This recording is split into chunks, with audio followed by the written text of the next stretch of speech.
Niitä valmistetaan erilaisista materiaaleista, kumista, muovista, on lasikuitua, eboniittia ja nyt viime aikoina kovasti kaatopallo.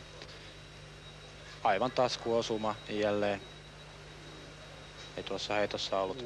Suurin piirtein saman verran 7000 käsitelleet aamusta asti, niin heillä on ollut todella tältäkin osin rankka urakka. Eli kyllä ja elävät muutenkin säännöllistä elämää. Muuten ei ole mahdollista päästä tällaisiin suorituksiin kuin esimerkiksi nämäkin kaksi herraa tässä. Loppuun saakka. Ajoitus vaikutti oikein hyvältä, mutta hänelläkin on vaikeaa. Nyt ilmeisesti kävi niin ja pallo nousi näin aavistuksen verran paksuna tuonne patteriin.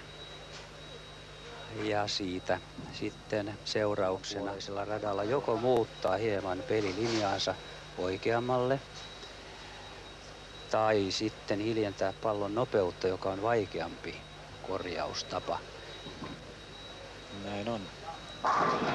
Ja siellä 54 turnausvoittoa, se on todella paljon. Ja siitä voi ymmärtää kuka tahansa, että mies on todellakin puolen keiloja ja kolmoskeila sieltä loppujen lopuksi kaatuu eteenpäin ja hän kasvattaa eroaan. Hänen meriteistään, jo tässä aikaisemmin kuulimmekin. Katsotaan ensin tämä heitto ja paksusta osumasta tulee. Ja vieläkö seuraa jatkoa? Ajoitus vaikutti hyvältä ja kyllä osuma paremmin. Simo ei saanut havittelemaansa kolmatta peräkkäistä voittoa, mutta missään nimessä hän ei huonolle miehelle hävinnyt. Ja näissä yhden sarjan finaaleissahan nyt aina voi tietysti käydä. Siellä järjestävän seuran miehet heittelevät sitten voittajaa ylös ja Ottala Visitillään voittanut tämän Euroopan arvostetuimman henkilökohtaisen.